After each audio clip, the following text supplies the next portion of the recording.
कैसे हो आप सभी। I am Disha and I am welcoming you all to this amazing channel study bond. आज का ये वीडियो स्पेशली उन बच्चों के लिए जो क्लास 9 to 10th में मूव कर रहे हैं।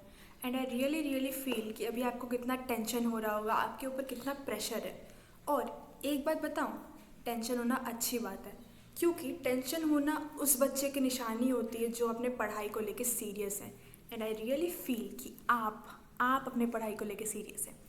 तो सबसे पहले देखो, हमारे स्कूल में जो एग्ज़ाम होता है और बोर्ड एग्ज़ाम होता है, इसमें फ़र्क क्या है। ये आपका पहला बोर्ड एग्ज़ाम है ना, इसीलिए मे भी आप पैनिक कर रहे होगे। और इतना आपने इसके बारे में सुना है कि बोर्ड एग्ज़ाम्स में स्ट्रिक्ट चेकिंग होती है, किसी और स्कूल में एग्ज़ाम, भाई बस इतना ही डिफरेंस होता है। मैं आपको बता दे रही हूँ, नॉर्मल एग्ज़ाम्स में क्या होता है कि आप अपने स्कूल में एग्ज़ाम दोगे, ठीक है, और बोर्ड एग्ज़ाम में कि आप किसी और सेंटर पे किसी और स्कूल में जाके एग्ज़ाम दोगे, ठीक है। यहाँ पे आपका पेपर आपके स्कूल के टीचर्स चेक करेंगे जिसे आप जानते हो। और फिर बोर्ड एग्ज़ाम में क्या होगा कि आपको जिस सेंटर पे जा रहे हो वहाँ पे तो नहीं, लेकिन हाँ दूसरे टीचर्स आपका पेपर चेक करेंगे, ठीक है। तो देखो, लास्ट में टेंशन जो होता है, मतलब कि बहुत ज़्यादा डर उसी को लास्ट टाइम पे लगता है जो स्टार्टिंग से पढ़ाई नहीं करती। तो भाई हम ऐसा करें क्यों, हम स्टार्टिंग से ही पढ़ाई करेंगे, ठीक है।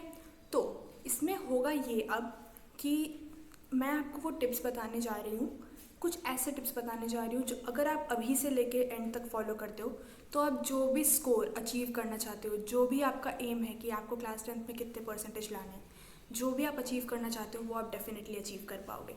लेकिन वही बात है कि आपको स्टार्टिंग से फॉलो करना है।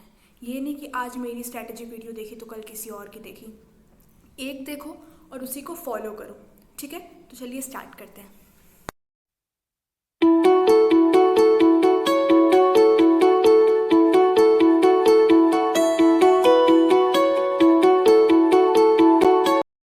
चलो फटाफट से बढ़ते हैं हम लोग अपने पहले टिप की तरफ। तो हमारा फर्स्ट टिप है stick to NCERT, no reference book. देखो, आप लोग अभी क्लास 10th में गए हो, ठीक है, और अभी आप लोगों को बहुत मन कर रहा होगा कि ये किताब ले लूँ वो किताब ले लूँ, लेकिन मेरी बात मानो, अगर जितने किताब लोगे उतना हेडेक आपको खुद को होगा। सबसे सिंपल एनसीईआरटी बुक खरीदो। मे बी अभी तक आप लोगों ने खरीद भी लिया होगा, ठीक है। एनसीईआरटी बुक खरीदो और उसी को स्टार्टिंग से एंड तक पढ़ो। कोई रेफरेंस बुक मत लो, ठीक है। साइंस के लिए भी बिल्कुल नहीं, साइंस तो भाई पूरा तुम्हारा एनसीईआरटी से ही आता है, ठीक है। No reference book, okay, only stick to your NCERT, क्योंकि सीबीएसई ने कहा है कि भाई वो एनसीईआरटी से ही पूछेगा। तो आप एनसीईआरटी के कॉन्सेप्ट्स को अच्छे से पढ़ो। मैं आपको बताती हूँ, अगर आप कोई रेफरेंस बुक लोगे तो उसमें भी एक्स्ट्रा हो तो आप उसको पढ़ने में इतना टाइम लगा दो कि आपका टाइम वेस्ट हो जाएगा बहुत ज़्यादा, ठीक है। इससे जो एनसीईआरटी के जो कॉन्सेप्ट्स है उसी को आप इतने अच्छे से पढ़ लो कि आपको भाई बुक के किसी भी कॉर्नर से, छोटे डिब्बे से भी क्वेश्चन पूछ दे तो आप उसको बना पाओ, आप उसको आंसर कर पाओ, ठीक है। तो ये हमारा पहला टिप हो गया। और अगर आप रेफरेंस बुक अगर लेना चाहते हो तो मैं आपको उसके बारे में आइडिया दूंगी, बट बात मानो मेरी, रेफरेंस बुक की कोई ज़रूरत नहीं है। एनसीईआरटी से स्टिक रहोगे, जितना एनसीईआरटी अच्छे से फॉलो करोगे उतना आपका फ़ायदा होगा, ओके। आगे बढ़ते हैं। Okay guys, tip number 2, make your own notes. अपने नोट्स खुद बनाइए। क्लास 10th में सेल्फ मेड नोट्स आपको बहुत ज़्यादा हेल्प करेंगे, ठीक है, और ये लॉन्ग टर्म में भी आपको बहुत ज़्यादा हेल्प करेंगे। चलो मैं आपको अपने एक्सपीरियंस से बताती हूँ। मैंने क्लास 10th में सारे सब्जेक्ट्स का तो नहीं, बट हाँ बायोलॉजी का नोट्स पूरा का पूरा बनाया था खुद से। एंड इतना अच्छा नोट्स था, मेरे को तो स्पेशली वो बहुत अच्छा लगता था, मेरा ये वाला नोट्स, ठीक है।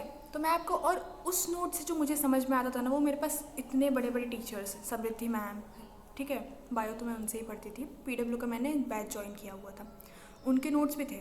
आई नो कि उनके नोट्स भी अच्छे हैं, बट मुझे अपने नोट्स से जितने अच्छे से समझ में आता था ना, मुझे किसी और के नोट्स से नहीं आता था उतने अच्छे से समझ में। और ये नोट्स मैंने सिर्फ और सिर्फ बायो का ही बनाया। आई मेरी गलती है, मैंने गाइस लाइट कट चुका है, छोड़ो इसको। हाँ, तो मेरी गलती है, मैंने नोट्स नहीं बनाए, बट आप ये काम मत करना। आप स्टार्टिंग से एंड तक सारे सब्जेक्ट के नोट्स अच्छे से बनाना, और ये मेरी रिक्वेस्ट है, क्योंकि ये आप ही को फ़ायदा करेगा। क्योंकि अपना नोट्स, मतलब कि कैसे बताऊँ मैं आपको, अपने नोट्स से जितना आपको समझ में आएगा ना, उतना आपको किसी और के नोट्स से समझ में नहीं आएगा। हाँ, आपका दोस्त अगर आपका नोट्स देखेगा तो बोलेगा ये क्या कचड़ी पका के रखा है इसने इसमें, और मे बी आपको दूसरे के नोट्स से भी समझ में ना आए। इसीलिए मैं सबको बोलूँगी कि अपने अपने नोट्स खुद से बनाएं, और ये बहुत ज़्यादा हेल्पफुल है। थर्ड टिप, चलो तो मैं आपको बताती हूँ, ये बात बहुत ज़्यादा इंपॉर्टेंट है। अगर आप क्लास नहीं, देखो अगर आप ऑनलाइन पढ़ रहे हो या ऑफलाइन पढ़ रहे हो, ठीक है, उससे कोई मैटर नहीं करता। ऐसा नहीं करना है कि मानो आपने कोई वीडियो देखा तो बस आपने उसको देखा सुना, उसकी राइटिंग प्रैक्टिस करी ही नहीं, ठीक है। आप कालिदास नहीं हो कि आप कुछ ना पढ़ो फिर भी आपको सारा दिमाग में आ जाए, आप आंसर लिखने जाओ तो टॉप कर जाओ।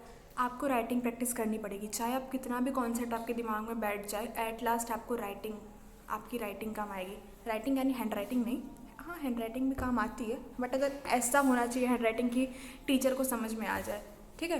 तो हाँ, इस पे आता है, आपको राइटिंग प्रैक्टिस करना होगा, क्योंकि अगर आप राइटिंग प्रैक्टिस नहीं करोगे तो जब बोर्ड का टाइम आएगा तो उस टाइम बहुत ज़्यादा प्रॉब्लम फेस करना पड़ेगा। ये मैं अपने एक्सपीरियंस से बता रही हूँ। मैंने अपने क्लास 10th में राइटिंग प्रैक्टिस बहुत ही कम की थी, मतलब कि ना के बराबर की थी। मैंने स्टार्टिंग के पूरे टाइम वीडियोज़ ही देखा है, लास्ट टाइम फिर मुझे इसकी वजह से बहुत ज़्यादा प्रॉब्लम हुई थी। इसीलिए मैं नहीं चाहती कि आप लोगों के साथ हो, ठीक है, मैं नहीं चाहती कि आप लोगों के साथ हो।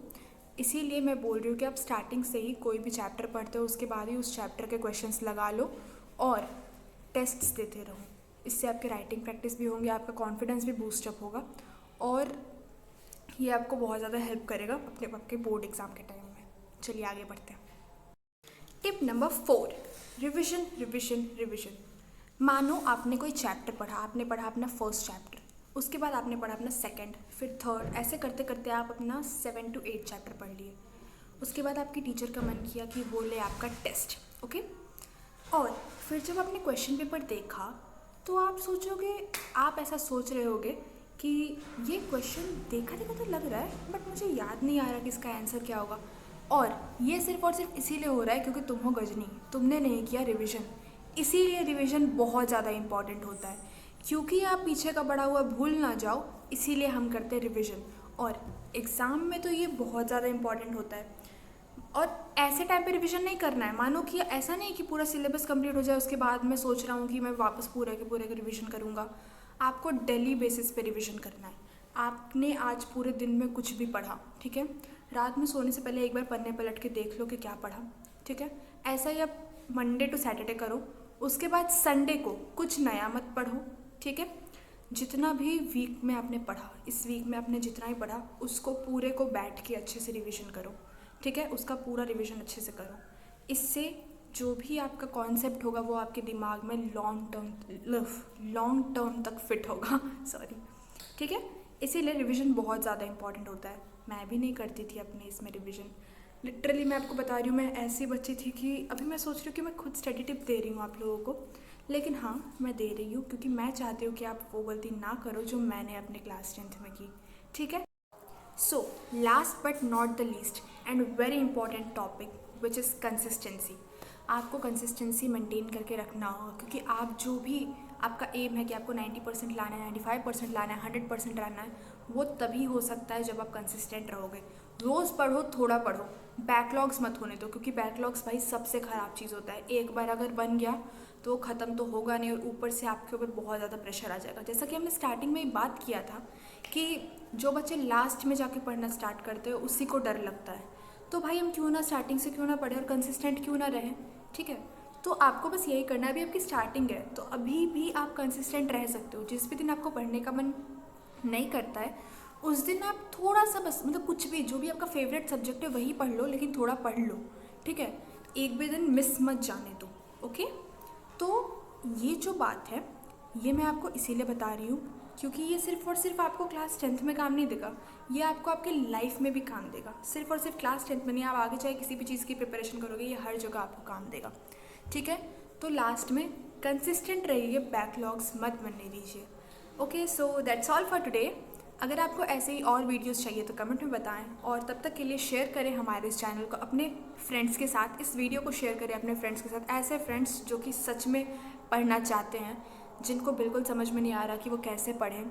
और सब्सक्राइब करें हमारे चैनल स्टडी वांट को। Bye bye, take care.